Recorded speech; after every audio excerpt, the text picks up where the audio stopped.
yawo. Ndipo lero tiona mbiri ya Rute ndi Oripa. Rute ndi Oripa.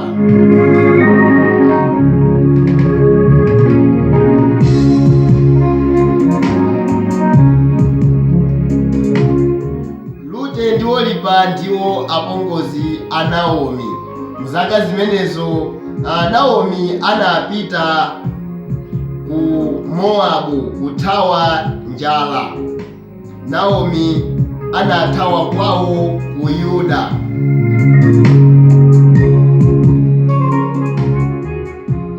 Ku Moabuko ana a Naomi anakwatira, wina Rute ndipo wina Oripa.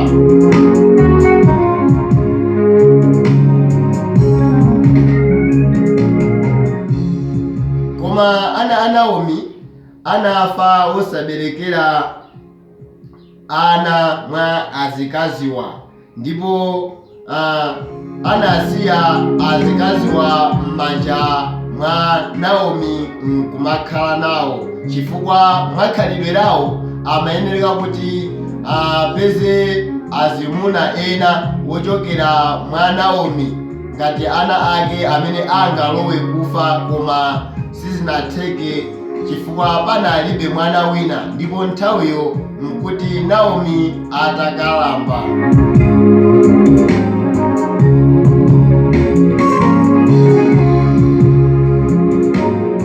Sonotu inafika nthawi kuti Naomi anafuna kubwerera kwawo ku Yuda.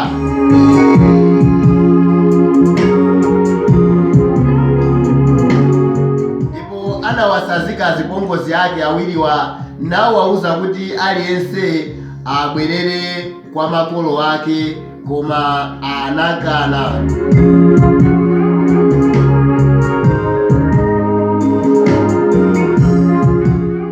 Naomi anawawumiriza apongozi wake wa kutero, ndipo Oripa anasala, koma Rute anakakamirabe kupita naye, moti anapita naye.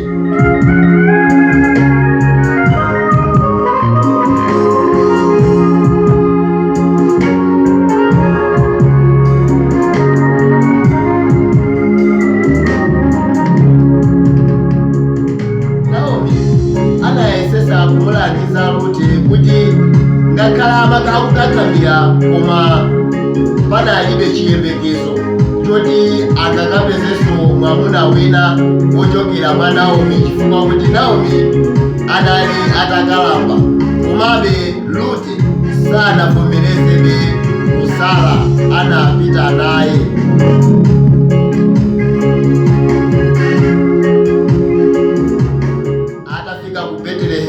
Yuda, Rute anayamba moyo owawa odalira zokunkha, kapena kuti kuvutula m'munda mwa mpondamagwacha wina otchedwa Boazi.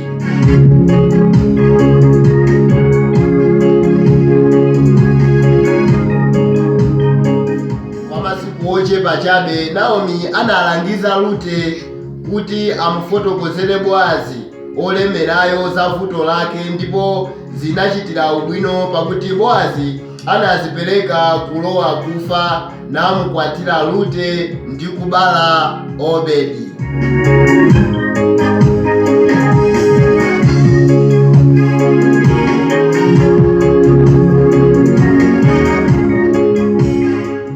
Sonotu Obedi tikumenena apayo ndiye agogo ake a mfumu Davide.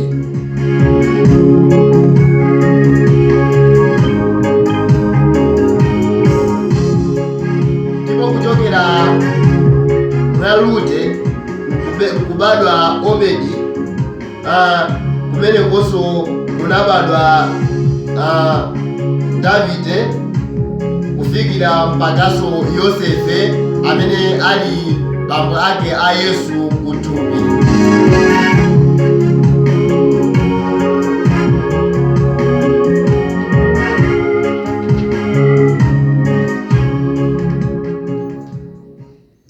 Kodi mwamva?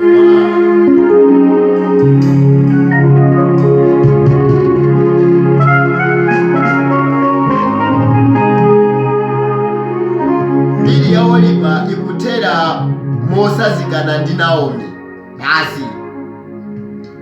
Ndipo mbiri ya Rute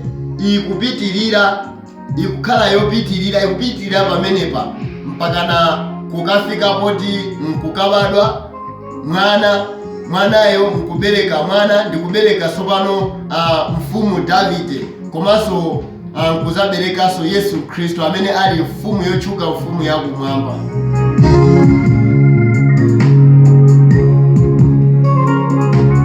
Mwamvesa zonsezi kodi?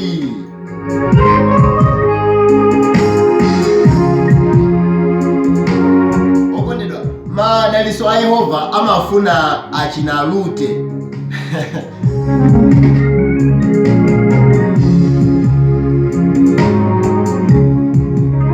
Anthu amene angakwanise kusiya ziphunzitso za makolo awo koma kusata ziphunzitso za Yesu Khristu, achina Rute.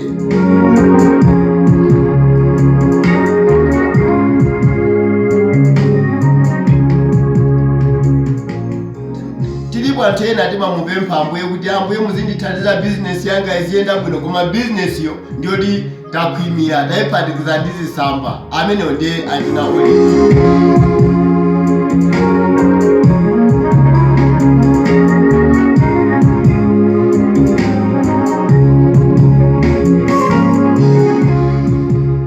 Ndipo ngakhale moyo wakumwamba ukufunika achina Rute okha basi, achina Rute basi, achina Olipa kulibe chawo, achina Rute okha ndi amene akufunika kumwamba.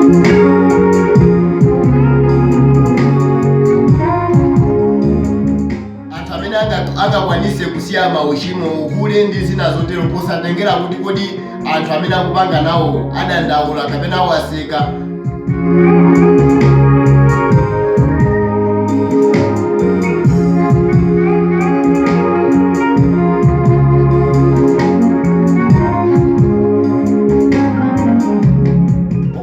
Kumwamba kukufunika achina Rute, anthu amene akati akumana ndi zowawa munjira ya chipulumutso, kaya alibe chiyembekezo choti athu chamwina cha ntchito, banja labwino ndi china chilichonse chabwino, alibe chiyembekezo chimenecho, koma kumakhalabe kuti ayima pa Yesu Khristu, amenewo ndi amene akufunika kumwamba.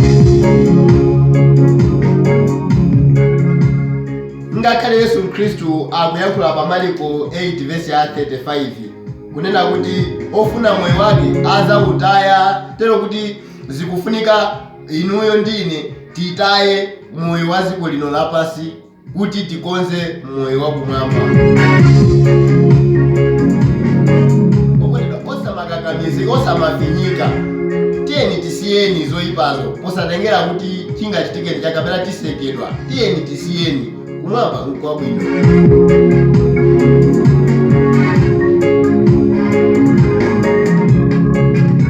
Ndikanakonda kuti mwasiya achina Olipa apite, komano ino ndine achina Rute Yesu ndo ukhale wakumwamba. Awa mwasiya asale pa dziko lino lapansi, asale, koma ino ndine tipite kumwamba. Ambuye akudaliseni okondedwa mu dzina la Yesu Khristu. Tiyeni tizikonzekeresa, Yesu Khristu akubwera.